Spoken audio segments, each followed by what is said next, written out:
अस्सलाम वालेकुम एवरीवन। तो रेड स्पॉट का ये केमिकल बॉन्डिंग चैप्टर नंबर 3, जिसमें जो पहला क्वेश्चन है वो कह रहा है which ion is most polarising.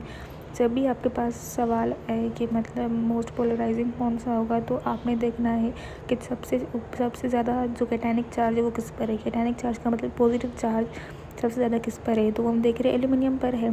दूसरा, सिर्फ चार्ज की वजह से ही पोलराइजिंग नहीं होता, बल्कि वो उसकी साइज़ पे भी डिपेंड कर रहा होता है। मतलब इन चारों में से सबकी साइज़ छोटी जो है वो एल्यूमिनियम है। कैसे पता चला? क्योंकि जब हम देखते हैं ये सारे अलोंग द पीरियड जो है ये एलिमेंट्स अलाइन किए हुए होते हैं, राइट।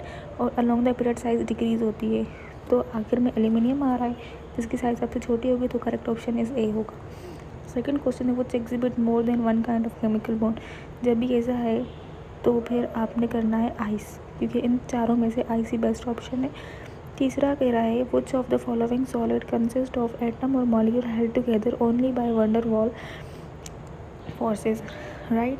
अभी जो है, जब भी आपको सिंपल मॉलिक्यूलर सॉलिड की बात की जाए, हमें पता है कि ठीक है CO2 गैस है, राइट। लेकिन CO2 का सॉलिड फॉर्म भी होता है, राइट। सॉलिड फॉर्म में भी इसके मॉलिक्यूल्स जो है या जो मॉलिक्यूल्स जो है वो आपस में एक साथ जो है वो मतलब जुड़े हुए होते हैं। तो वो क्या होता है, जो एक सॉलिड मॉलिक्यूल को भी आपस में जोड़े रखता है, तो वो एक वंडर वाल फोर्स होती है। और इन सब में से वंडर वाल फोर्स होती है वो CO2 के पास होती है। अगर हम वाटर को देखें तो उसमें जो है हाइड्रोजन बॉन्ड होता है एज ऑलवेज सिंपल। और Cu एक कॉपर जो कि एक मेटल है। अगर मेटल तो उसमें क्या कौन सा बॉन्ड होगा? मेटेलिक बॉन्ड होगा। और option number D magnesium oxide, इसमें जो है ये एक आयोनिक बॉन्ड है। हमें कैसे पता चला? मैग्नीशियम पे +2 चार्ज है और ऑक्सीजन पे -2 चार्ज है। जब ऐसे पॉजिटिव नेगेटिव में होता है तो वो आयोनिक बॉन्ड बनाता है, तो करेक्ट ऑप्शन होगा ए, राइट। वो क्वेश्चन है which of the following solid has simple molecular lattice. अब आपने क्या करना है, ऑप्शन नंबर ए को देखना है, मैग्नीशियम ऑक्साइड। जैसे मैंने पहले ही किया, ये एक आयोनिक जो है क्या है, सॉलिड है। जब आयोनिक हमने इसे कह दिया तो फिर ये गलत हो गया ऑप्शन, राइट। आप इसको मार्क भी कर सकते हैं, तो ये हो गया गलत। अच्छा, तो सेकंड पे आ रहा है सोडियम। जैसे कि हमें पता है कि मेटल है, तो ये तो यहीं पे कैंसिल हो गया, एक मेटालिक लैटिस हो गया, ठीक है। उसके बाद है सिलिकॉन जो है एक जाइंट कोवलेंट लैटिस है, मॉलिक्यूलर लैटिस नहीं। ये आपको याद रखना है कि जो सिलिकॉन है वो एक क्या है, मॉलिक्यूलर लैटिस है, ठीक है। उसके बाद जो है सल्फ़र जो है एक मॉलिक्यूलर लैटिस है, राइट। तो सल्फ़र एग्जिस्ट करता है एज एसिड मॉलिक्यूल, ठीक है। तो इस वजह से हम इसको मॉलिक्यूलर लैटिस कह रहे हैं, तो इसका ऑप्शन डी करेक्ट होगा। उसके बाद आ रहा है magnesium oxide is use to line industrial furnaces because it has a very high melting point. Which type of bond need to be broken for magnesium oxide to melt? मैंने आपको पहले भी बताया पीछे कि मतलब हमें कैसे पता चले कि जो है मैग्नीशियम ऑक्साइड के पास कौन सा बॉन्ड है। तो उसके लिए आप चार्जेस देखो, मैग्नीशियम होता है, राइट, मैग्नीशियम, और ये हो गया ऑक्साइड। हमें पता है कि मैग्नीशियम जो है वो सेकंड ग्रुप के साथ बिलोंग करते हैं, तो इसके ऊपर जो चार्ज हम देंगे वो होगी +2। और ये जो चार्ज है इसके ऊपर ऑक्सीजन के ऊपर आएगी -2, राइट। तो जब ऐसे दो आयंस बनते हैं तो उनके बीच में जो बॉन्ड होता है वो आयोनिक बॉन्ड होता है, राइट। तो फिर मैग्नीशियम ऑक्साइड को जब ये कह रहा है कि हमें क्या करना है, इसको कौन सा बॉन्ड इसका ब्रेक करना है, इसको मेल्ट करने के लिए। तो मेल्ट चीज़ कब होती है? जब कभी भी कोई चीज़ मेल्ट कब होती है? जब उसके बॉन्ड्स टूट जाते हैं, राइट। तो फिर मैग्नीशियम ऑक्साइड में जब आयोनिक बॉन्ड टूटेगा तभी जो है क्या नाम है वो मेल्ट होगा। तो ये क्वेश्चन ये कह रहा है। उसके बाद कह रहा है कि why does copper wire conduct electricity when a potential difference is applied, right. कि कॉपर के पास क्यों कंडक्ट करता है इलेक्ट्रिसिटी जब भी हम उसको पोटेंशियल डिफरेंस देते हैं। ये इस सवाल का मतलब है, जब भी पोटेंशियल डिफरेंस में क्या होता है कि आप एक जगह पॉजिटिव होता है, दूसरी जगह नेगेटिव होता है, और करंट हमेशा फ्लो कर, जब आप पोटेंशियल डिफरेंस देते हैं किसी चीज़ को तो फिर एक डिफरेंस प्रोड्यूस होता है जिसकी वजह से करंट जो है वो फ्लो करना स्टार्ट कर देता है। तो करंट हमेशा पॉजिटिव टू नेगेटिव फ्लो करता है, राइट। तो वो कह रहा है जब करंट फ्लो हो रहा है कॉपर से क्यों करंट फ्लो हो रहा है, वो कह रहा है, ठीक है। तो फिर आप कहेंगे सबसे पहले कॉपर क्या है, एक मेटल है, ठीक है। और मेटल जो है क्या नाम है, जो मेटल होते हैं उसके पास डीलोकलाइज्ड इलेक्ट्रॉन्स होते हैं, मतलब फ्री इलेक्ट्रॉन्स होते हैं, राइट। तो जिसकी वजह से वो क्या करता है, इलेक्ट्रिसिटी को कंडक्ट करता है। तो ऑप्शन नंबर ए कह रहा है bonding electron in the crystal lattice move होते हैं, और दूसरा कह रहा है कि copper two ion move to the cathode. अब उसमें आयंस नहीं होते, कॉपर एक मेटल है, ठीक है, तो फिर आयंस की बात नहीं करेंगे, हम डीलोकलाइज इलेक्ट्रॉन्स की बात करेंगे। उसके बाद कह रहे हैं the atoms of copper become ionise. उसके ऑप्शन डी कह रहा है the crystal lattice break down. तो हम कहेंगे कि जो है ऑप्शन नंबर ए इसका करेक्ट होगा, क्योंकि बॉन्डिंग इलेक्ट्रॉन जो क्रिस्टल लैटिस में है वो मूव करने लगते हैं, जिसकी वजह से अब इलेक्ट्रॉन जब मूव करेंगे तो फिर करंट मतलब फ्लो हो रहा है उससे, ठीक है। करंट ही है ना एक चीज़ जो कि मतलब मेन रीज़न है जिसकी वजह से करंट होता है। उस करंट में इलेक्ट्रॉन सीधा मूव कर रहे होते हैं, फ्री इलेक्ट्रॉन्स। तो फिर इस वजह से हम कहेंगे कि bonding electron in the crystal lattice में क्या करने लगते हैं, मूव करने लगते हैं, जिसकी वजह से क्या होता है, करंट कॉपर में आ जाता है, राइट। उसके बाद जो है क्या है, नेक्स्ट आगे कह रहा है कि which of the following molecule is not planar, right. हमें पता है कि जो है क्या कहते हैं, सबसे पहले विच of the following is not planar. Benzene हमें पता है कि वो प्लेनर है, ठीक है। प्लेनर कैसे, बेंजीन का जो एंगल होता है वो 120 होता है, तो जिसका भी एंगल 120 होता है sp2 हाइब्रिडाइजेशन होती है, उसका क्या होता है, प्लेनर जो है वो स्ट्रक्चर होता है। उसके बाद बोरोन ट्राईफ्लोराइड, ये चीज़ें हमने शुरू से याद करी हैं। एग्जाम्पल में बोरोन ट्राईफ्लोराइड भी एक प्लेनर है। कैसे प्लेनर है, ये बोरोन के पास 3 इलेक्ट्रॉन्स होते हैं, मतलब 3 बॉन्ड बना सकता है वो, क्योंकि वो थर्ड ग्रुप से बिलोंग करता है, ठीक है। उसके पास 3 वैलेंसी खाली होती हैं। तो फिर यहाँ पे आ गया ऐसे फ्लोराइड जब हम डालेंगे तो ये हो गया बोरोन ट्राईफ्लोराइड। अब इसके पास कोई भी एक वैकेंसी नहीं है, राइट, तो ये प्लेनर बन गया। उसके बाद आता है ईथीन, जिसको हम कहते हैं C2H4। ये भी ईथीन भी जो बिलोंग करता है, इसका जो एंगल होता है 120 होता है, और ये भी जो है वो sp2 हाइब्रिडाइजेशन होती है इसमें भी। तो जिनमें भी sp2 हाइब्रिडाइजेशन होती है जिनका एंगल 120 होता है वो सारे प्लेनर होते हैं। अब आ गई बात फॉस्फोरस ट्राईक्लोराइड। फॉस्फोरस ट्राईक्लोराइड इनमें से बच रहा है जिसकी जो हाइब्रिडाइजेशन है वो क्या है, sp3 है, राइट। तो फिर ये नॉन प्लेनर होगा, प्लेनर नहीं होगा। Correct answer should be D. उसके बाद है विच of the following molecule contain 6 bonding electron. किसके पास जो है वो 6 बॉन्डिंग इलेक्ट्रॉन्स होते हैं। तो नाइट्रोजन जो है उसको हम कंसीडर करते हैं एज अ 6 बॉन्डिंग इलेक्ट्रॉन्स इसके पास होते हैं, राइट।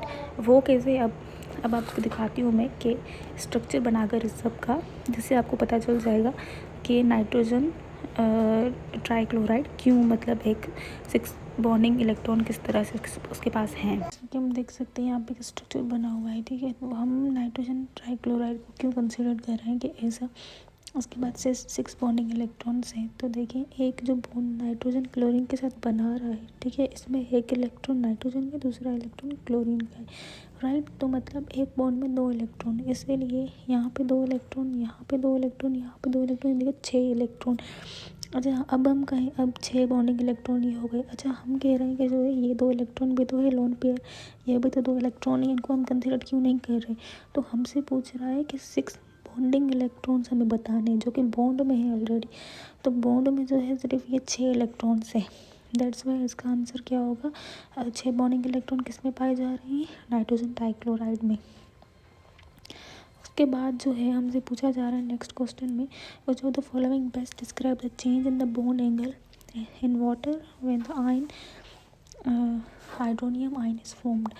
कह रहा है कि मतलब कौन सा चेंज, कितना बॉन्ड एंगल में चेंज आ रहा है, ठीक है। तो फिर हमें पता है कि जो वाटर का बॉन्ड एंगल होता है वो क्या होता है, 104.5। उसकी जो हाइब्रिडाइजेशन होती है वो sp3 होती है, राइट। वैसे ही हाइड्रोनियम आयन की जो हाइब्रिडाइजेशन है वो भी sp3 होती है, पर इसका एंगल जो है वो हाइड्रोजन वाटर से ज़्यादा होता है। क्यों होता है, क्योंकि हाइड्रोनियम आयन में क्या होता है कि एक लोन पेयर होता है, उस लोन पेयर की वजह से जो बॉन्ड एंगल है वो इंक्रीज़ हो जाता है 104 से 109 से, ठीक है। तो फिर हमें क्या पता चला कि जब भी कोई लोन पेयर आता है तो उसकी वजह से जो एंगल है वो इंक्रीज़ हो जाता है, राइट। अप्रोक्सीमेटली 109 इसका आंसर होगा, राइट, मतलब बी आंसर होगा। क्वेश्चन नंबर 10 हमसे कह रहा है कि which of the following compound does the underline element not have 8 electrons in the outer shell. हमें बता रहा है कि जो जिस एलिमेंट के नीचे अंडरलाइन की हुई है उसमें आप देखेंगे किसके पास इलेक्ट्रॉन आउटर मोस्ट शेल में नहीं है, राइट। तो हम देखेंगे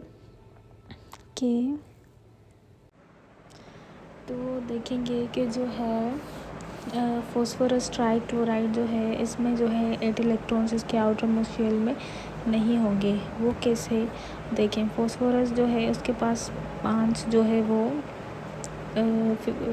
एटॉमिक नंबर है, ठीक है, मतलब 5 ये बॉन्ड बना सकता है। अब क्या करेगा ये फॉस्फोरस, 5 बॉन्ड तो बना सकता है लेकिन इसके पास 3 क्लोरीन है, एक ये राइट, और 2 यहाँ पर लोन पेयर की फॉर्म में।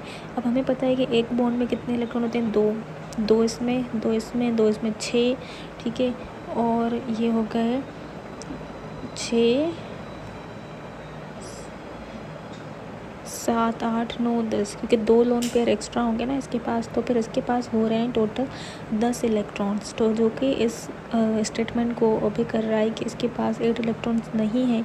तो इसका हमारे पास क्वेश्चन नंबर 10 का हमारे पास जो राइट आंसर होगा वो क्या होगा, सी। उसके बाद हमें कह रहा है कि क्वेश्चन नंबर 11 में is the number of carbon atom in the homologous series of alkane increases for which property of the alkane does the numerical value decrease. मतलब जैसे ही हमारे पास होमोलोगस सीरीज होती है, अल्केन की होमोलोगस सीरीज होती है, alkenes की होती है, इसी तरह हमें यहाँ पे सिर्फ अल्केन्स का कहा गया है कि बताइए कि जब नंबर ऑफ कार्बन्स जब बढ़ते हैं, डाउन द ग्रुप हम जाते हैं, ठीक है, तो नंबर ऑफ कार्बन्स इंक्रीज होते हैं। तो जब नंबर ऑफ कार्बन्स जो है वो इंक्रीज़ होंगे तो कौन सी प्रॉपर्टी वो जो डिक्रीज़ होगी। हमें पता है कि जब हम नीचे जाते हैं, ठीक है, तो कार्बन नंबर ज़्यादा हो जाता है और डेंसिटी बढ़ जाती है। जब डेंसिटी बढ़ेगी तो मास बढ़ जाता है, तो जब मास बढ़ेगा तो डेंसिटी भी बढ़ेगी, ठीक है। पर यहाँ पे हमसे क्या किया, कौन सी चीज़ डिक्रीज़ होगी, राइट। क्या कह रहे हैं हमसे कि कौन सी चीज़ डिक्रीज़ होगी, तो डेंसिटी तो है वो इंक्रीज़ होगी, तो ये ऑप्शन कट हो गया। उसके बाद कह रहा है एंथैल्पी चेंज ऑफ वेपराइजेशन, मतलब जो हीट चाहिए होगी वेपराइज करने के लिए वो भी क्या होगी, वो इंक्रीज़ होगी, ठीक है। मतलब ज़्यादा एनर्जी चाहिए होगी हमें किसी की भी स्टेट चेंज करने के लिए, ठीक है। और तो ये भी नहीं होगा। दूसरा कह रहा है कि जो है वो enthalpy change of vaporisation increase होगा, ठीक है। उसके बाद कह रहा है number of isomers, number of carbons हमारे पास बढ़ते जाते हैं, नंबर ऑफ कार्बन्स बढ़ते जाते हैं, उसके ज़्यादा नंबर ऑफ आइसोमर्स भी, मतलब जो उनके आइसोमर होते हैं, मतलब हर एक मॉलिक्यूल का या एलिमेंट के आइसोमर्स होते हैं, ठीक है। तो फिर आइसोमर्स भी इंक्रीज़ होते हैं जैसे नंबर ऑफ कार्बन इंक्रीज़ होते हैं, ठीक है। जैसे हमारे पास ब्यूटेन के आइसोमर्स अलग होते हैं, पेंटेन के आइसोमर्स अलग होते हैं, इस तरह से आइसोमर्स इंक्रीज़ होते हैं, ठीक है। वेपर प्रेशर जो है मतलब अपने सरफेस से एस्केप होने की जो एबिलिटी है वो कम हो जाती है। क्यों कम हो जाती है, क्योंकि डाउन द ग्रुप जो है जब मास बढ़ रहा है तो उनके ज़्यादा एटम्स आपस एक दूसरे के करीब आ रहे हैं। जब ज़्यादा करीब आएंगे तो उनके दरमियान में फ़ोर्स भी ज़्यादा होगी, और जब फोर्स ज़्यादा होगी तो वो उनका जो वेपर प्रेशर वो कम हो जाएगा, वो आसानी से अपने सरफेस से एस्केप नहीं कर पाएंगे, राइट। तो इसका आंसर जो है हमारे पास वो होगा डी। क्यों, क्योंकि जो है वेपर प्रेशर क्या होगा, डिक्रीज़ होगा, राइट।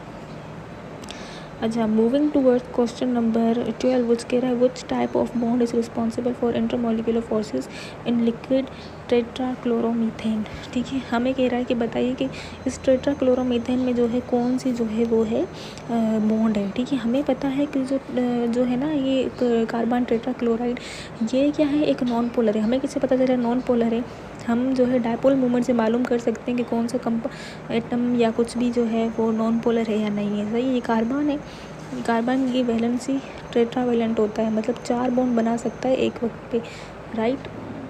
तो जब इसने बना लिया, ये इससे कैंसिल होगा, ये इससे कैंसिल होगा, इसकी जो डायपोल मोमेंट होगी वो क्या होगी, 0 हो जाएगी, ठीक है। जब कार्बन इसकी डायपोल मोमेंट 0 हो गई तो फिर हम कहेंगे कि ये तो बन गया नॉन पोलर, ठीक है। और हमें पता है कि अब नॉन पोलर में जो है कौन सी फोर्स होती है, अपनी उसमें ना कोई भी मतलब एज अ परमानेंट बॉन्ड नहीं होता उनमें, ठीक है। नॉन पोलर में वीकेस्ट वंडरवॉल फोर्सेस होती हैं उसमें, लेकिन उसके में कुछ वक्त के लिए इंड्यूस होता है एक डायपोल मोमेंट, जिसे हम कहते हैं डायपोल इंटरएक्शन, राइट। तो इसमें जो है ऑप्शन नंबर सी जो है वो करेक्ट होगा। अच्छा, डी क्यों नहीं होगा, क्योंकि वहाँ पे परमानेंट डायपोल नहीं बनती। जैसे ही मतलब वो कुछ देर के लिए कुछ मूवमेंट होता है जिसमें वो डायपोल मूवमेंट इंड्यूस होता है, उसके बाद वो वैसे ही वैसा मतलब उसके बाद क्या होता है सेम ही, उसके बाद वंडरवॉल फोर्सेस आ जाती हैं, ठीक है, लेकिन कुछ देर के लिए उसके अंदर डायपोल मोमेंट या डायपोल अट्रैक्शन जो है काज होती है नॉन पोलर्स में। ये स्पेशली जो है नॉन पोलर्स के लिए ही बना गया है। उसके बाद क्वेश्चन नंबर 13 में हमसे कह रहा है which of the following molecule will have no permanent dipole, किसके पास जो है परमानेंट डायपोल नहीं होगा। तो मैंने आपको पहले बताया कि जो नॉन पोलर होते हैं उनमें परमानेंट डायपोल नहीं बनते, ठीक है। तो जब हम इसको देख रहे हैं ऑप्शन नंबर 1 हो, तो उसका जब हम स्ट्रक्चर बनाएंगे तो उसका स्ट्रक्चर कुछ इस तरह से बनेगा कि ये जो है कार्बन, ठीक है, ये कार्बन, ये 2 डबल बॉन्ड, ठीक है, और जो क्लोरीन ये इससे लगे हुए हैं, ये क्लोरीन, ठीक है। तो हमें पता है, अगर हम देखेंगे सबसे पहले कि क्या इनका डायपोल मोमेंट 0 है। अगर इनका डायपोल मोमेंट 0 हुआ तो मतलब ये नॉन पोलर है। अगर नॉन पोलर है तो इसमें कोई परमानेंट डायपोल नहीं बनेगा। ये कैंसिल हो रहा है इससे, ये कैंसिल हो रहा है इससे, ये सारा जो है जब हमें देखेंगे तो इसकी डायपोल मोमेंट जो है वो इक्वल है 0 के। डज मीन्स कि ये जो है जो कंपाउंड है या जो मतलब मॉलिक्यूल है ये क्या है, डायपोल मोमेंट 0 है, तो मतलब ये नॉन पोलर है। और जब नॉन पोलर है तो इसमें कोई परमानेंट डायपोल नहीं बनेगा, राइट।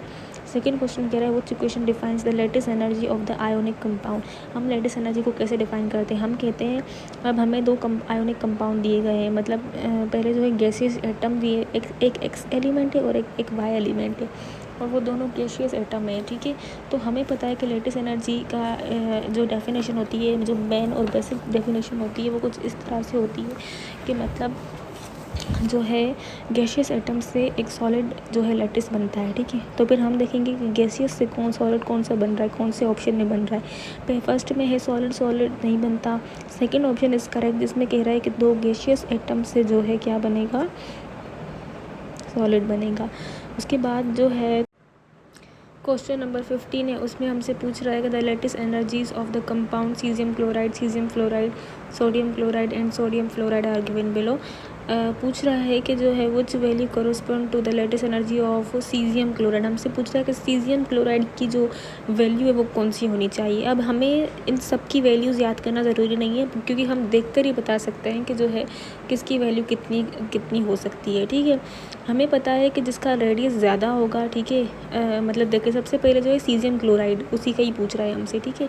तो सीजियम जो है अपने ग्रुप में सबसे एंड में आता है, और एंड मतलब डाउन द ग्रुप, मतलब जब हम फर्स्ट ग्रुप में डाउन द ग्रुप जाते हैं सीजियम हमारे पास एंड में आता है, ठीक है। तो हमें पता है कि जब डाउन द ग्रुप जाते हैं हम तो रेडियस बड़ा हो जाता है। जब रेडियस बड़ा होगा तो जो स्ट्रॉन्ग फोर्सेस होती हैं 2 एलिमेंट्स की आपस में वो कम हो जाती हैं, राइट। तो फिर जो है सीजियम जो है इसका रेडियस बहुत बड़ा है, और जब हम देखेंगे फ्लोराइड और क्लोराइड में से जब हम जो है कंपेयर करेंगे, क्या नाम है, फ्लोराइड और क्लोराइड को, हमें पता है कि क्लोराइड का जो रेडियस है वो बड़ा है एज़ कम्पेयर टू फ्लोराइड से, ठीक है। क्योंकि हमें यहाँ पे 2 ही अगर सब लेटेस्ट उसमें मॉलिक्यूल में हमें दिया गया है जो है ना क्लोराइड और फ्लोराइड ही दिया गया है, जिससे हमें कंपेयर करने पता चलेगा कि क्लोराइड का रेडियस ज़्यादा बड़ा है, सीजियम का रेडियस भी ज़्यादा बड़ा है अपने ग्रुप में, ठीक है। तो जिनका रेडियस ज़्यादा बड़ा होगा उनकी लेटेस्ट एनर्जी उतनी ही कम होगी, राइट। उतनी कम होगी तो मतलब हमें कम फोर्स लगानी पड़ेगी उन दोनों को जो है सेपरेट करने में या कुछ भी, ठीक है। तो इस तरह से हमें जो है सीजियम क्लोराइड की हमें यहाँ से पता चल रहा है कि सबसे कम लेटेस्ट एनर्जी होगी, ठीक है। मतलब उसको एक सॉलिड लेटिस को अपने आयंस में कन्वर्ट करने के लिए हमें सबसे कम एनर्जी लगानी पड़ेगी। तो अब वो देखें कौन सी है सबसे कम एनर्जी, वो है ऑप्शन नंबर ए में -661, राइट। या हम ऐसे कह सकते हैं कि जब हम 2 गैसियस एटम को जो है जब आपस में बॉन्ड बनाएंगे तो हमारे पास एक लैटिस बनेगा, ठीक है। तो जो एनर्जी रिलीज़ होगी वो सबसे कम होगी सीजियम क्लोराइड के लिए, ऐसे भी कह सकते हैं, ठीक है। उसके बाद क्वेश्चन नंबर 16 उसमें कह रहा है which of the following isomer is likely to have the highest boiling point. हमें पता है कि जो सरफेस एरिया होता है, ठीक है, उसका डायरेक्टली रिलेशन होता है बॉइलिंग पॉइंट से।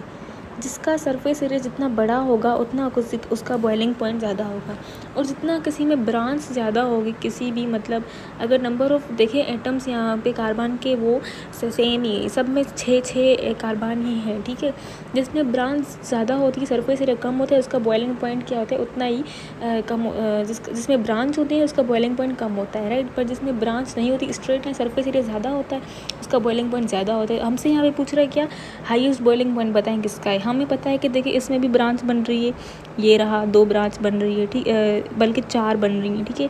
यहाँ पर भी ये देखिए ब्रांच बनी हुई है, यहाँ पर भी ब्रांच बनी हुई है, सॉरी यहाँ नहीं, यहाँ पर भी ब्रांच बनी हुई है। ये डी ऑप्शन एक वाहिद ऑप्शन है जिसमें कोई ब्रांच नहीं हुई, स्ट्रेट लीनियर स्ट्रक्चर बना हुआ है, जिसका जो हमें ये इंडिकेट कर रहा है कि जो इसका बॉइलिंग पॉइंट सबसे ज़्यादा होगा। ठीक है, तो ये बहुत ही बेसिक चीज़ है जो कि आनी चाहिए। उसके बाद क्वेश्चन नंबर 17 है, what is the approximate value of carbon bonded with 2 oxygen bond angle in ethanoic acid. अब देखें, आपको एक चीज़ जो है ना वो याद कर लेनी है कि ऑर्गेनिक केमिस्ट्री में कि जब भी कार्बोक्सिलिक एसिड आए, ठीक है, अल्डिहाइड आए, ठीक है, या कीटोन आए, इनका बॉन्ड एंगल 120 ही होगा। तो you have to remember this thing, okay.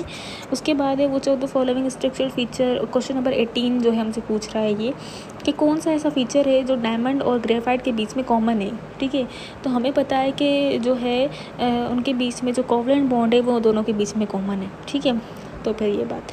उसके बाद जो है क्वेश्चन नंबर 19 पूछ रहा है कि a mixture of hydrogen silver nitrate and aqueous potassium cyanide is used for electroplating. The mixture contain the complex ion silver die cyanide.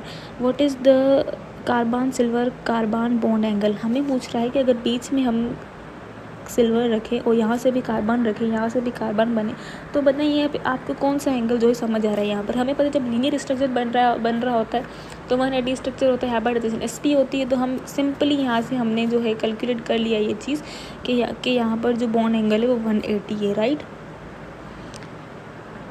एक minute, यहाँ से हट गया। सो या अभी आगे कह रहा है कि which of the following is a property of a solution of dry hydrogen chloride in dry methyl benzene। हमें पता है कि जो ड्राई मिथाइल बेंजीन है वो असल में क्या है, एक नॉन पोलर है, राइट। ये एक नॉन पोलर है, और ये जो ड्राई हाइड्रोजन क्लोराइड है ये एक जो है पोलर है। ठीक है, लेकिन हमें कह रहा है कि ड्राई हाइड्रोजन क्लोराइड है।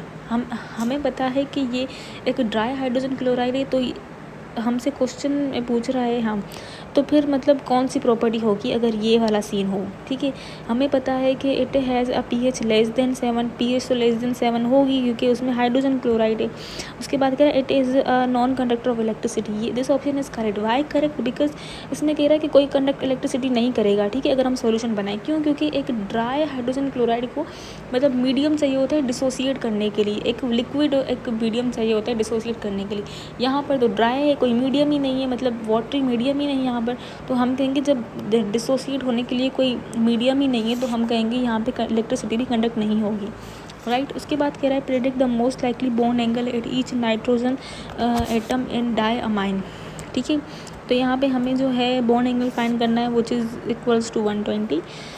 आगे कह रहा है कि graphite can be use as a lubricant, diamond can not. This is because graphite has, अब ग्रेफाइट के पास ऐसा क्या है जो कि उसको लुब्रिकेंट बना रहा है। ठीक है, लुब्रिकेंट का मतलब होता है ऐसे मतलब जैसे तेल की तरह उसको, मतलब जैसे नहीं नरम कर देता है किसी चीज़ को, मतलब एज अ ऑयल की तरह इस्तेमाल जैसे हम करते हैं ताकि वो चीज़ स्लिपरी हो जाए। ठीक है, तो ऐसी कौन सी प्रॉपर्टी ग्रेफाइट के पास जो कि डायमंड के पास है। डायमंड हमें पता है हार्डेस्ट है, तो अगर हार्ड कोई चीज़ पत्थर की तरह है तो हम उससे कैसे एक्सपेक्ट करेंगे, तो ये लुब्रिकेंसी देगा किसी चीज़ को। ठीक है, तो ग्रेफाइट के पास ऐसा क्या है जो देगा, तो हम कहते हैं कि उसके पास हेक्सागोनल लेयर्स होती है जिसकी वजह से वो लुब्रिकेंसी देता है किसी भी मटेरियल को, राइट। 23 क्वेश्चन कह रहा है in which of the following does ionic bond occur between the named atoms. हमें कह रहा है कि आपको कुछ जो है एलिमेंट्स के एटम दिए गए हैं, अब आप बताइए कि आयोनिक बॉन्ड कैसे बनेगा। हमें पता है कि आयोनिक बॉन्ड बनेगा जो है पॉजिटिव और नेगेटिव। ठीक है, तो यहाँ पे आ गया सोडियम, यहाँ पे आ गया हाइड्रोजन,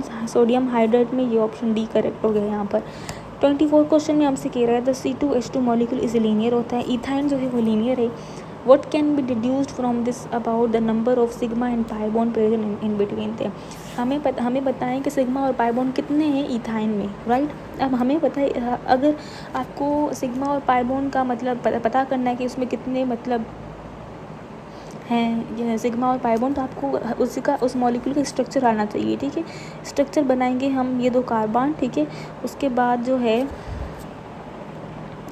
ये अब इस कार्बन की जो वैलेंसी है वो 4 है, 3 बॉन्ड इसने इस कार्बन से बना है और एक इस हाइड्रोजन से बनाएगा, ठीक है। और हमें पता है कि इस कार्बन की वैलेंसी भी जो है क्या है, ये कार्बन नंबर 1, कार्बन नंबर 2, इस कार्बन नंबर 2 की वैलेंसी भी 4 है, 3 बॉन्ड इसने इस कार्बन से बना है, एक बॉन्ड इसने हाइड्रोजन से बनाएंगी, वैलेंसी कंप्लीट हो गई। अब ये जो सिंगल बॉन्ड है उसको हम सिग्मा कहते हैं, राइट। ये हो गया सिग्मा 1, 2। अब हमें पता है कि पाई बॉन्ड बनने से पहले हमारे पास सिग्मा बॉन्ड बनता है, तो उनके बीच में जो पहला बॉन्ड बना है वो भी सिग्मा है, तो हम कहेंगे कि 3 सिग्मा हैं और 2 पाई हैं। ऑप्शन नंबर डी यहाँ पे करेक्ट, ठीक है। उसके बाद जो है क्वेश्चन नंबर 25 कह रहा है the atom X and Y है electronic configuration shown below, which of the following compound are they likely to form.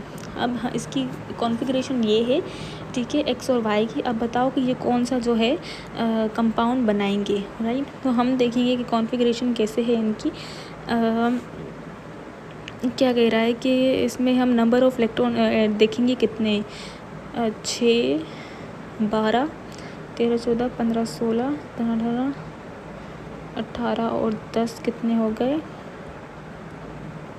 ये हो गए 18, ये हो गए 10, 28, राइट। और उसके बाद हमें कह रहा है कि वाई का 4, 5, 6, 7, 8, ओके। तो हमें कह रहा है कि जो है क्वेश्चन 25 में कह रहा है हमसे, ठीक है, हम देख रहे थे एक्स और वाई को। तो एक्स में जो है वो अगर हम देखें कि अगर उसने 2 इलेक्ट्रॉन लूज़ कर दिए, राइट, तो उसके पास जो है बचेगा, लाइक उसकी जो कॉन्फ़िगरेशन है वो अगर 2 इलेक्ट्रॉन लूज़ करेगा और जो वाई है वो 2 इलेक्ट्रॉन गेन करेगा, ठीक है। तो उनके ऊपर जो है पॉजिटिव नेगेटिव की साइन आ जाएगी। एक्स के ऊपर 2 प्लस की आ जाएगी, राइट। अगर हम देखें एक्स के ऊपर जो है 2 प्लस की आ जाएगी, ठीक है। और वाई के ऊपर क्या आ जाएगी, -4 आई। क्यों वाई के ऊपर -2 आ जाएगी, -2 से देखिए वाई के पास ऑलरेडी कितने 4, 5, 6, 7, 8 इलेक्ट्रॉन है, ठीक है। तो फिर जो है क्या नाम है 8, जब ये 2 गेन करेगा तो उसके पास 10 हो जाएंगे, ठीक है। और फिर जब 4s2 एक्स के 4s2 में से 2 इलेक्ट्रॉन जाएंगे तो उसके पास भी 10 इलेक्ट्रॉन हो जाएंगे, तो सेम इलेक्ट्रॉन हो गए, तो फिर एक्स वाई इसका आंसर होगा, मतलब ऑप्शन नंबर ए करेक्ट है, राइट। उसके बाद जो है हम देखेंगे उसके बाद कह रहा है क्वेश्चन नंबर 26 में विच of the following is a linear molecule. Linear molecule कैसे, ये जो वाटर है वो बेंट होता है, ठीक है। और जो SO2 वो भी बेंट होता है। C2H4 वो जो है प्लेनर स्ट्रक्चर होता है। लीनियर कैसे होगा, हाइड्रोजन साइनाइड, ठीक है। ये देखिए साइनाइड कार्बन, ठीक है। कार्बन जो बीच वाला एटम होता है हम उसकी जो है क्या कहते हैं, देखते हैं कि उसकी बॉन्डिंग किस तरह से दूसरे एटम से की हुई है, राइट। ये कार्बन कार्बन टेट्रावेलेंट होता है, 4 बॉन्ड बनाएगा, ठीक है। 3 बॉन्ड उसने बनाए नाइट्रोजन के साथ, क्योंकि नाइट्रोजन हमेशा 3 बॉन्ड बनाता है, हाइड्रोजन 1 बॉन्ड बनाता है, तो ये रहा उसका हाइड्रोजन के साथ 1 बॉन्ड, ठीक है। तो ये क्या बन गया ओवरऑल 180 का इसमें एंगल बन रहा है, स्ट्रक्चर हो गया लीनियर। तो इसका हम मतलब बी जो है उसका ऑप्शन वो क्या होगा, करेक्ट होगा, राइट। उसके बाद जब हम आगे क्वेश्चंस के ऊपर जाते हैं तो हमें क्वेश्चन नंबर 27 में कहता है कि बताइए कि विच मॉलिक्यूल इज़ प्लेनर, कि कौन सा मॉलिक्यूल जो है वो प्लेनर है, राइट। तो हमें पता है कि जो है जो नॉन पोलर होगा वो भी प्लेनर होता है, ठीक है। तो हम स्ट्रक्चर बना कर देख सकते हैं, ठीक है, या तो हमें याद भी करना पड़ता है। तो NF3 जो है वो ट्राइगोनल पैरामिडल होता है, ठीक है। तो ये तो प्लेनर नहीं होगा, पैरामिडल है वो, ठीक है। C2H4 हमने ये पहले भी बनाया था, कार्बन डबल बॉन्ड, ठीक है। ये यहाँ से कैंसिल हो गया, ये हो गया नॉन पोलर। और जब नॉन पोलर होता है तो फिर वो प्लेनर होता है, तो इसका बी ऑप्शन करेक्ट होगा। उसके बाद जो है कह रहा है विच ऑफ द क्वेश्चन नंबर 28 में विच of the following statement describe a phenomenon which can be explain by intermolecular hydrogen bonding. कौन सा ऐसा फेनोमेना है जो कि मेनली हाइड्रोजन बॉन्डिंग पे वो स्टेटमेंट बेस्ड हो, मतलब वो हम ऐसा कहें कि जो है ना स्पेशली ये हाइड्रोजन बॉन्डिंग की वजह से ये वाला जो फेनोमेना है वो हो रहा है, ठीक है। तो अगर हम ऑप्शन नंबर डी को देखें तो सिर्फ हमें पता है कि आइस की डेंसिटी ज़्यादा होनी चाहिए वाटर से, पर हाइड्रोजन बॉन्डिंग की वजह से आइस की डेंसिटी जो है कम हो जाती है वाटर से 0 डिग्री सेल्सियस पर। तो ये जो एनामोलस बिहेवियर है, ये जो फेनोमेना हो रहा है वो हाइड्रोजन बॉन्डिंग की वजह से हो रहा है, राइट। ओपन स्ट्रक्चर बन जाता है जो है आइस की फॉर्म में हेक्सागोनल, मतलब वो 4 बॉन्ड बना सकता है, ठीक है, आइस। तो इस वजह से उसकी डेंसिटी कम हो जाती है। उसके बाद हमें कह रहा है द गीकू स्मॉल लिजर्ड 29 क्वेश्चन में हमसे मैं आपको समराइज़ करके बताऊँ तो ये कह रहा है कि जो लिजर्ड होती है, ठीक है, और जो एक लिजर्ड है, ठीक है, और एक जो है स्मूथ ग्लास विंडो है, वो उस पर उन ग्लास विंडो के दरमियान और जो लिजर्ड के पाँव हैं उनके दरमियान कौन सी फोर्स है जो उनको आपस में अटैच करवाती है, जिसकी मदद से ऐसी कौन सी फोर्स है जिसकी मदद से जो लिजर्ड है वो उस गिलास विंडो पे चल पा रही है। तो हम सिंपली कहेंगे वो वन डर वाल फोर्सेज होती हैं, राइट। 30 क्वेश्चन में कह रहा है कि जो सॉलिड कार्बन डाइऑक्साइड है, ठीक है, अब हमें पता है कि इज़ यूज एज रिफ्रिजरिंग एजेंट। ये आपको याद रखना है कि जो ड्राई सॉलिड कार्बन डाइऑक्साइड होती है वो एज अ रिफ्रिजरेटिंग एजेंट ऐसा यूज़ होती है, ठीक है, because it readily changes directly from solid into vapour state, ठीक है। सब्लिमेशन के थ्रू क्या होता है कि ये सॉलिड से डायरेक्टली वेपर्स में कन्वर्ट हो जाती है, ठीक है। तो वो कह रहा है what does this indicate the main intermolecular bonding in solid carbon dioxide में कौन सी इंटरमोलिकुलर फोर्सेज होती है, ठीक है।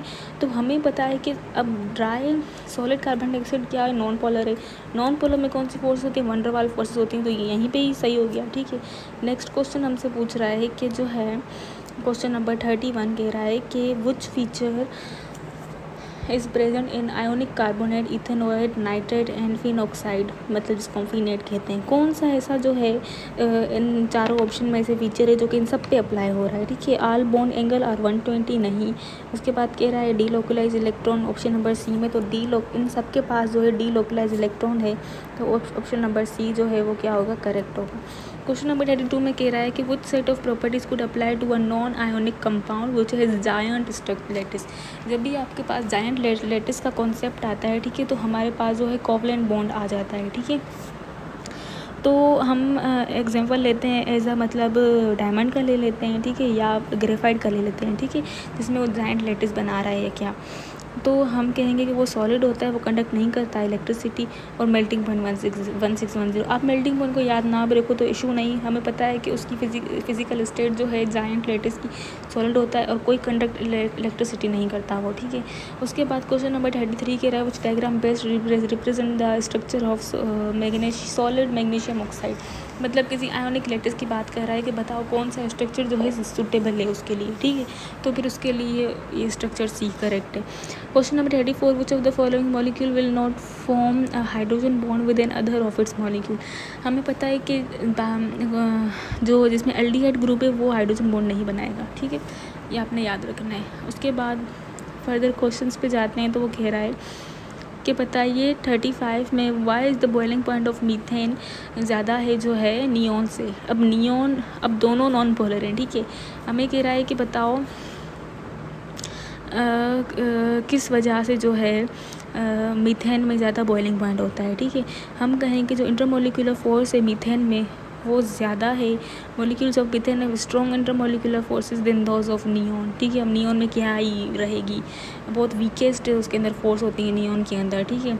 उसके बाद आगे जब हम बढ़ रहे हैं तो वो कह रहा है कि जो है द वैलेंस 36 क्वेश्चन में the valence shell electron pair repulsion theory VSEPR theory is use to predict shape of molecule. हमें पता है कि जो विस्पर थ्योरी है वो किसके लिए यूज़ करते हैं, हम शेप डिटरमाइन करने के लिए। अब बताएंगे इस मतलब शेप कौन सा ऑप्शन विस्पर थ्योरी के अकॉर्डिंगली करेक्ट होगा, राइट। तो हम देखेंगे कि जो है number of bonded electron around a central atom अगर 2 हैं, ठीक है, और नंबर ऑफ लोन पेयर जो है उसके अराउंड 2 हैं, तो वो नॉन लीनियर होगा, ठीक है, जो कि करेक्ट है। अब मैं आपको जो है इसका एग्जांपल दूँ ऑप्शन नंबर ए का, तो वो वाटर है। वाटर इसका बेस्ट एग्जांपल है, ठीक है। उसमें 2 बॉन्डेड इलेक्ट्रॉन्स होते हैं, ठीक है, मतलब ये हाइड्रोजन के साथ, और ये 2 लोन पेयर। तो कह रहे हैं अगर 2 लोन पेयर हों और 2 जो है बॉन्डेड इलेक्ट्रॉन पेयर हो, ठीक है, और उसका तो शेप नॉन लीनियर होगा, तो ये ऑप्शन करेक्ट है, ठीक है। फिर कह रहा है कि जो है अगर 3 ऑप्शन नंबर बी में कि अगर जो है 2 बॉन्डेड इलेक्ट्रॉन है और 2 लोन पेयर, तो उसका जो शेप वो टेट्राहेड्रल होगा, हम कहेंगे उसका बेंट होगा। ये वाटर का एग्जांपल है, ठीक है। उसके बाद के नंबर ऑफ ऑप्शन सी में कह रहा है कि 3 अगर बॉन्डेड हो और 1 लोन पेयर हो तो वो ट्राइगोनल प्लेनर होता है। तो वो जो है ट्राइगोनल प्लेनर नहीं, ट्राइगोनल पिरामिडल होता है, जिसका NH3 एग्जांपल है, ठीक है। तो फिर ऑप्शन नंबर ए क्या होगा, करेक्ट होगा इस अकॉर्डिंग टू इस मतलब क्वेश्चन के। फिर कह रहा है क्वेश्चन नंबर 7 में विच of the following structure represent the gaseous SnCl2 molecule. ठीक है, गैसियस SN2 मॉलिक्यूल जो है वो किस तरह से होगा। ठीक है, तो गैसियस फॉर्म में हम सिंपली मतलब वो नहीं करते। ठीक है, इसके पास 4 इलेक्ट्रॉन्स होते हैं और SN के पास 4 इलेक्ट्रॉन्स होते हैं और फिर एक बॉन्ड में 2 इलेक्ट्रॉन आएंगे, राइट। तो फिर ये ऑप्शन नंबर 20 का करेक्ट आ जाएगा। फिर कह रहा है हमें जो है 38 क्वेश्चन में कि when heated solid iodine readily form iodine vapours. ठीक है, तो हमें कह रहा है कि अगर सॉलिड आयोडीन जो है जो कि नॉन पोलर है उसको हम जब हीट करें तो वो डायरेक्टली कन्वर्ट हो रहा है वेपर्स में, मतलब सब्लिमेशन का दिखा रहा है। ठीक है, तो हम कहेंगे कि जो है वो what does this information suggest that nature of the particle in these two physical state of iodine, मतलब कौन सी जो है स्टेट से वो कहाँ जा रहा है। ठीक है, हम कहेंगे कि वो जो है हम कह सकते हैं इसे कि हम मॉलिक्यूलर से वो ऑलरेडी एक सॉलिड मॉलिक्यूलर है। ठीक है, और वो मॉलिक्यूल में ही कन्वर्ट होगा, तो हम इसको ऐसे लेंगे। ठीक है, 39 क्वेश्चन में है विच of the following is not a planar, कौन सा प्लेनर नहीं है। ठीक है, अच्छा तो मिथेनल जो है वो प्लेनर है, बोरोन ट्राइक्लोराइड भी प्लेनर है, प्रोपीन जो है वो भी प्लेनर है, फिन ऑक्साइड जो है वो प्लेनर नहीं है, तो ऑप्शन नंबर C इसका करेक्ट होगा। आगे क्वेश्चंस में बढ़ रहे हैं तो वो कह रहा है कि मतलब the shape of the molecule are given below, right. ये ट्राइगोनल प्लेनर है, ये ट्राइगोनल प्लेनर है, हमने क्या मालूम करना है। तो हाँ ये करेक्ट है, मतलब ये ट्राइगोनल प्लेनर ही है, सही है। ठीक है, ऑप्शन नंबर A सही लग रहा है मुझे, तो इसमें कोई ऐसा मेंशन नहीं का क्या बताना है। उसके बाद है क्वेश्चन नंबर 40 में why is this molecule boron trichloro planar whereas is the molecule of PH3 is pyramidal, right. अब मेरे क्या क्यों जो है बोरोन ट्राइक्लोराइड जो है वो प्लेनर है और फॉस्फोरस जिसके पास 3 हाइड्रोजन है वो क्यों, मतलब सेम ही उसकी कंपोजिशन है तो क्यों मतलब वो जो है ना प्लेनर है और वो पैरामिडल है। ठीक है, हम कहेंगे कि जो है उसके पास क्या होते हैं लॉन पेयर्स ऑफ इलेक्ट्रॉन होते हैं। ठीक है, अब तो फिर हम कहेंगे कि बोरोन के पास 6 इलेक्ट्रॉन्स होते हैं। ठीक है, और वे फॉस्फोरस के पास 8 इलेक्ट्रॉन्स होते हैं, ये भी कह सकते हैं हम। ठीक है, तो फिर हम यही कह लेते हैं।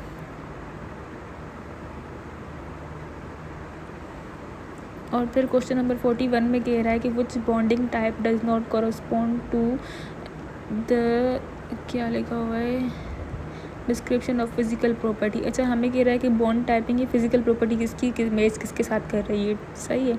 तो कह रहा है कि जो जाइंट कोवलेंट है उसका मेल्टिंग पॉइंट हाई होगा, कंडक्ट करेगा electricity when it's solution but not in solid. तो ये इनकी बेसिक प्रॉपर्टी होती है जो है जाइंट कोवलेंट स्ट्रक्चर्स की, कि जो है इनका मेल्टिंग पॉइंट आयोनिक से भी ज़्यादा होता है, right.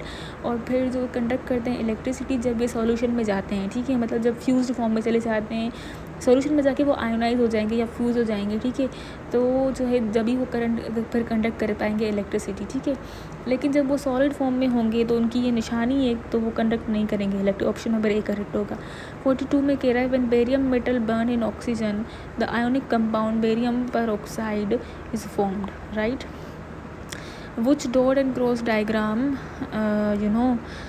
represent the structure of an anion in barium dioxide में एनाइन का स्ट्रक्चर क्या होगा। अब इसमें जो है वो एनाइन कौन सा होगा, ऑक्सीजन होगा, 2 इलेक्ट्रॉन्स जिसमें ट्रांसफ़र होंगे बेरियम से। ठीक है, ऑक्सीजन में 2 इलेक्ट्रॉन क्या होंगे, ट्रांसफ़र होंगे। ठीक है, तो जब हम ट्रांसफ़र ऑफ इलेक्ट्रॉन की बात करेंगे तो ऑप्शन नंबर C इसका करेक्ट होगा, क्योंकि ये दिखा रहा है यहाँ पर कि मतलब जो बीच में हम इनके देखेंगे कि जो लेफ़्ट वाला है उसने बेरियम से जो इलेक्ट्रॉन लिया है वो मतलब जो ये ऐसे रिप्रेजेंट हो रहा है। ठीक है, मतलब लेफ़्ट वाले ने इलेक्ट्रॉन लिया है बेरियम से तो ऐसे रिप्रेजेंट करें।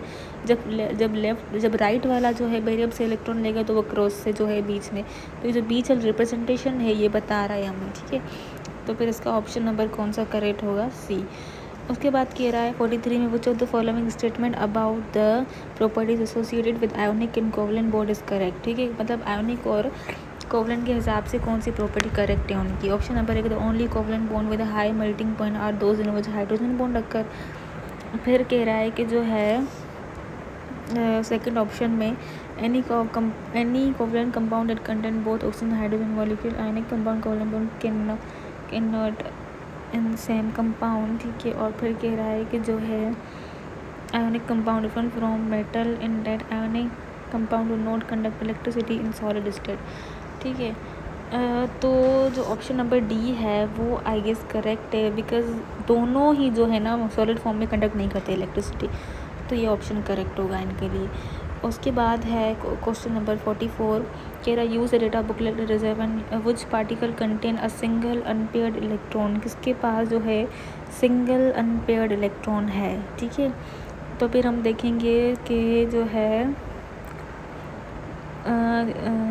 कॉपर की जब हम क्या कर रहे हैं इलेक्ट्रॉनिक कॉन्फ़िगरेशन करेंगे तो इसके जो 3D और बाइटल है उसमें 9 इलेक्ट्रॉन होंगे, जिसका मतलब एक जो है अनपेयर्ड इलेक्ट्रॉन रह जाएगा। जब आप कॉन्फ़िगरेशन करके देखेंगे इसकी, तो फिर जो है उसका ऑप्शन होगा डी करेक्ट, राइट।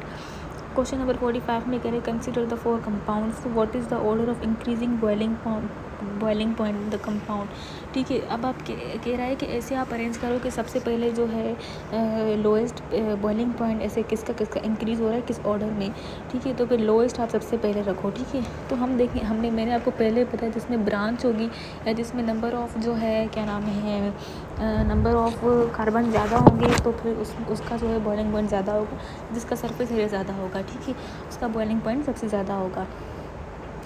तो फिर जो है अब हम देखेंगे कि लाइक सबसे जो कम बॉइलिंग पॉइंट होगा ना वो 1 का होगा, ठीक है। क्यों 1 का होगा, क्योंकि वो ब्रांच्ड है, ठीक है।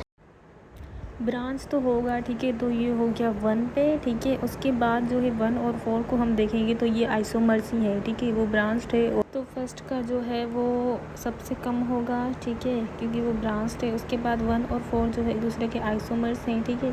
तो फिर पहले फर्स्ट का होगा फिर 4 का होगा, राइट।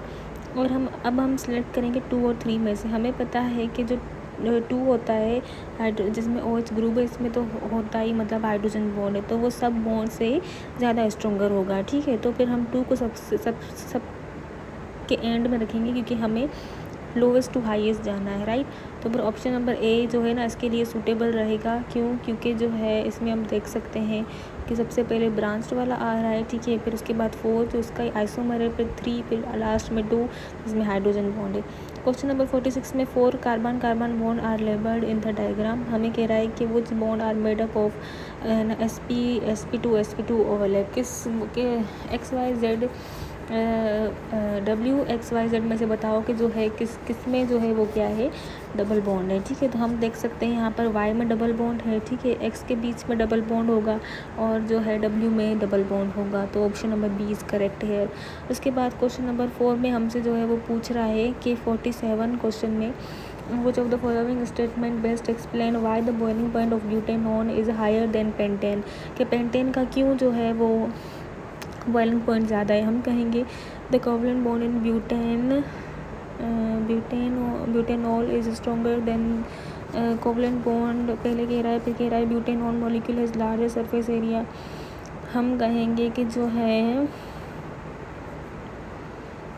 डायपोल बिटवीन जो है जो ब्यूटेनॉन होता है उसमें जो है वो डायपोल क्या होती है इंटरेक्शन होती है, ठीक है, जिसकी वजह से और जो पेंटेन में है वन डर वाल फोर्सेस होती हैं, ठीक है।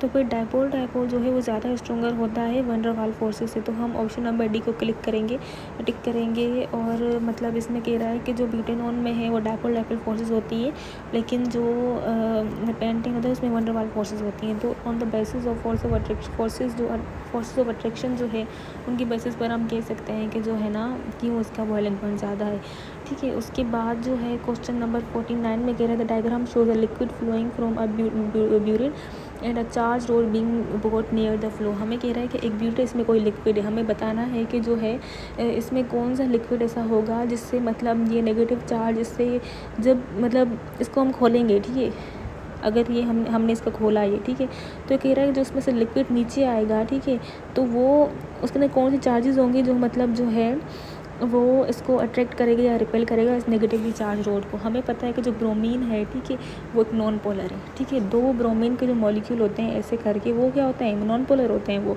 साइक्लोहेक्सेन तो होता ही नॉन पोलर है, ठीक है। हेक्साक्लोरोईथेन वो भी नॉन पोलर होते हैं। एक ही है जो है ट्राईक्लोरोमीथेन, जो कि एक पोलर है। पोलर है डस्ट मीन्स कि इसके पास तो जो है पॉजिटिव भी होगा, इसके पास नेगेटिव भी होगा। तो जो पॉजिटिव वाला होगा, जो है जब फ्लूइड यहाँ से आएगा तो पॉजिटिव वाला क्या होगा, इस नेगेटिव रोड से अट्रैक्ट होगा। तो हम कहेंगे option number D is correct. Option number D correct. 50 में कह रहा है कि जो है a slow stream of water from a tap can be deflected by electrostatically charge particle charge plastic rod because water is polar molecule है। फिर कह रहे हैं why is a water polar है। हम पोलर क्यों कहते हैं किसी को, ठीक है, वाटर क्यों पोलर है। हम कहेंगे कि तो ऑक्सीजन और हाइड्रोजन जो वाटर में दो एलिमेंट्स होते हैं, उनके इलेक्ट्रोनेगेटिव डिफरेंस होने की वजह से उनमें पॉजिटिव और नेगेटिव चार्जेस क्रिएट होती हैं, और जिसमें पॉजिटिव और नेगेटिव चार्जेस होती हैं वो क्या बन जाता है, वो पोलर बन जाता है। तो ऑप्शन नंबर बी क्या होगा, इसमें करेक्ट होगा, ठीक है। फिर हमें कह रहा है कि जो है क्वेश्चन नंबर 51 में the grid represent 2 periodic table of the period table. An element from one group PQRS react with element from another of these group to produce a compound with a giant covalent structure, ठीक है। हमें कह रहा है कि PQ से या QR से या RS से या मतलब इस तरह से कौन सी कॉम्बिनेशन होगी जिससे मतलब क्या होगा कि मतलब हमारे पास जायंट कोवलेंट स्ट्रक्चर बने। जायंट कोवलेंट स्ट्रक्चर का आपको कोई मतलब एग्जाम्पल का पता होना चाहिए इस क्वेश्चन के लिए। इसमें हम सिलिकॉन डाइऑक्साइड यूज़ करते हैं, ठीक है। सिलिकॉन हमें पता है वो 4th ग्रुप का एलिमेंट है। यहाँ पे आप ग्रुप अगर काउंट करो तो आपके पास ग्रुप है 1 2 3 ये हो गया 1, ठीक है, ये हो गया 2 3 4 5 6 7 8, ये 8 ग्रुप है हमारे पास, ठीक है। हमें पता है कि जो सिलिकॉन है वो 4 जो है ग्रुप से बिलोंग करता है। तो हम कहेंगे जब Q रिएक्ट करेगा किसके साथ, अब सिलिकॉन और ऑक्सीजन किस ग्रुप का है, ऑक्सीजन 6 ग्रुप से बिलोंग करता है, राइट। तो वो 6 ग्रुप किस में आ रहा है, इसमें R में आ रहा है, ठीक है। तो हम कहेंगे जब Q R से जब रिएक्ट करेगा तो हमारे पास सिलिकॉन डाइऑक्साइड बनेगा, और सिलिकॉन डाइऑक्साइड हमारे पास वो एग्जाम्पल है जो कि जायंट कोवलेंट जायंट स्ट्रक्चर है। तो बी ऑप्शन क्या होगा, इसमें करेक्ट होगा, राइट। उसके बाद जो हमारे पास आ रहा है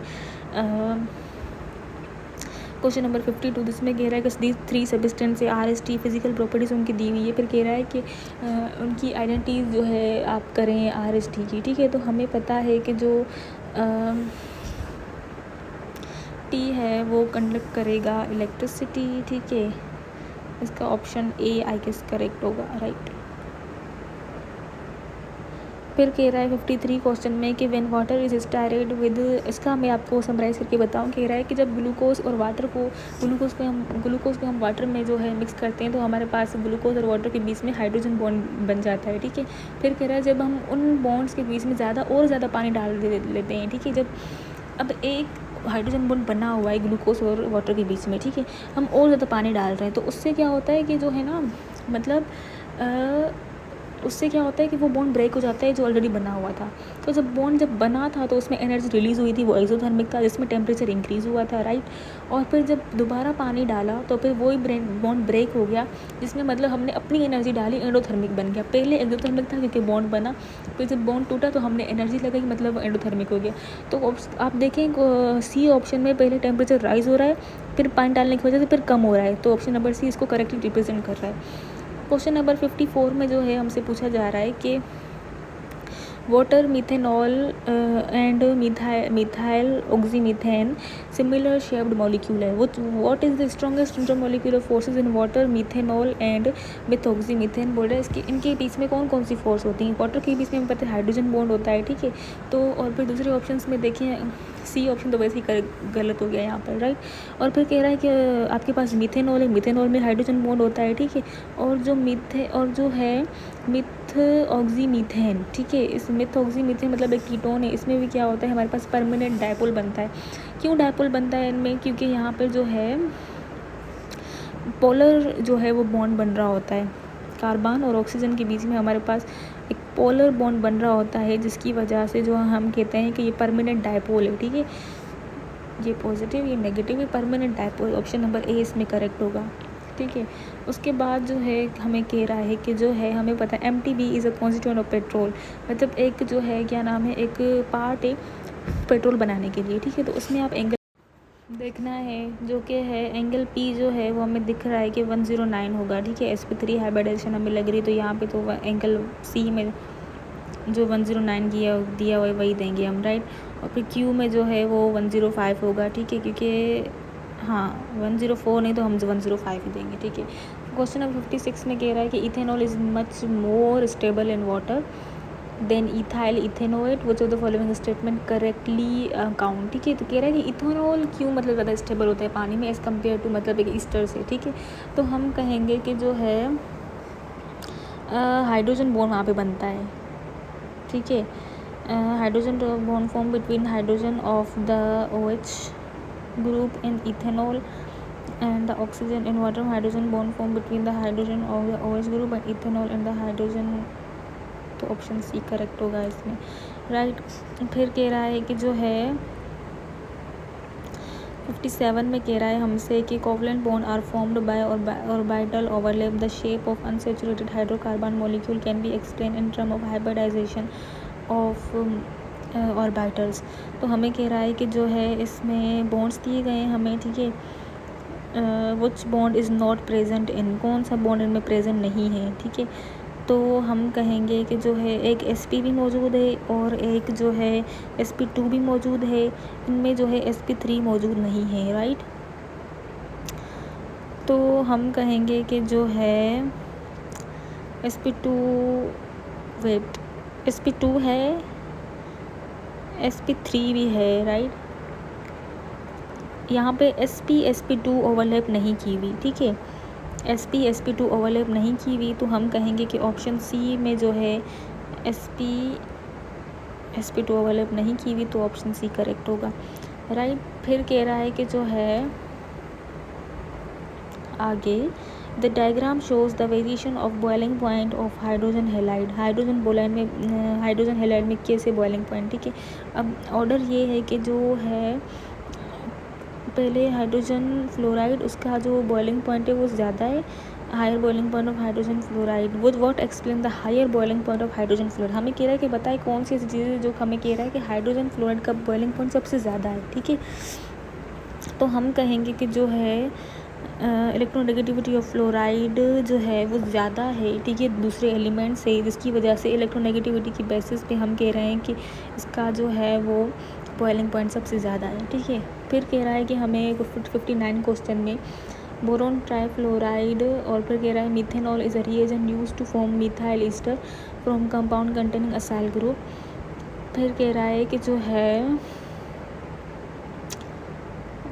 which tetrahedral structure illustrate the electron pair around the boron atom, ठीक है। तो हमें इसमें कैसे बताना है कि यहाँ पर ऑप्शन नंबर ए जो है वो करेक्ट है, ठीक है। इसमें ऑक्सीजन से जो है लोन पेयर आएगा बोरोन की तरफ, ठीक है। ये मतलब सिमेट्रिकल बना हुआ एक बॉन्ड शेयरिंग जिसमें बताना है, जैसे इसमें क्वेश्चन नंबर 60 कह रहे हैं the boiling point of water 100 degree Celsius is greater than that of HF 20 degree Celsius. तो कह रहा है कि क्यों मतलब जो है ना वाटर का बॉइलिंग पॉइंट ज़्यादा है 100 डिग्री, और जो है ना HF का जो है वो कम है, ठीक है। तो हम कहेंगे कि जो है हाइड्रोजन बॉन्ड की वजह से जो है उसका बॉइलिंग पॉइंट ज़्यादा है, ठीक है। तो मोस्टली जो है ना जो वाटर को उसकी प्रॉपर्टीज़ दिलाता है वो हाइड्रोजन बॉन्ड की वजह से ही वो उसमें होती हैं, राइट। फिर हमें कह रहा है क्वेश्चन नंबर जो है 61 में plant appear green due to presence of chlorophyll, there are several closely related to chlorophyll and the diagram show simplified version of one, the various different side of group are shown are, ठीक है। फिर कह रहा है note that the 4 N atoms and the magnesium ion are planar. फिर कह रहा है कि which of the description of the bonds between magnesium and nitrogen atoms is most likely to be, ठीक है। तो हमें कह रहा है कि कौन सा बॉन्ड होगा, ठीक है, नाइट्रोजन और जो है मैग्नीशियम के बीच में, राइट। तो जो है इनके बीच में जो बॉन्ड होगा वो कौन सा होगा वो हमें बताना है, राइट। का बॉन्ड यहाँ पे बन रहा है ये वाला डायग्राम, जिसमें ये मैग्नीशियम है, ठीक है, और ये नाइट्रोजन 4 इसके ऊपर हैं, 1 2 3 4। हमें इसमें डायगोनल रिलेशन करके बताया है कि 1 और 3 के बीच में कौन सा बॉन्ड है 2-4 के बीच में, कौन सा 2 और 4 के बीच में देखिए कि 2 और 4 के पास जो है 2 लोन पेयर हैं, ठीक है। 2 लोन पेयर जब ये मैग्नीशियम को देंगे तो यहाँ पे बनेगा कोऑर्डिनेट बॉन्ड, ठीक है। फिर जब जो है ये जो 1 और 4 हैं यहाँ पर, और सॉरी 1 और 3 हैं जो यहाँ पर, वो क्या करेंगे, लाइक जो है ना 1 और 3 क्या करेंगे, ये रिसीव करेंगे इलेक्ट्रॉन मैग्नीशियम से। तो जब वो डोनेट करेगा तो उस जब वो मैग्नीशियम दे देगा अपने इलेक्ट्रॉन जो है नाइट्रोजन को, तो उस पर पॉजिटिव चार्ज आएगी, और जो लेगा उस पर नेगेटिव चार्ज आएगी। तो 2 चार्जेस बनते हैं, तो कौन सा बॉन्ड बनते हैं, आयोनिक। तो हम कहेंगे 2 और 4 कोऑर्डिनेट बॉन्ड बना रहे क्योंकि उनके पास लोन पेयर है। 1 और 3 आयोनिक बॉन्ड बनेंगे क्योंकि उसने जो है इलेक्ट्रॉन शेयर हुए हैं, right. So this is all about chemical bond. Hope you like the video. Please like, subscribe and press the bell icon button. So yeah, bye bye, Allah Hafiz.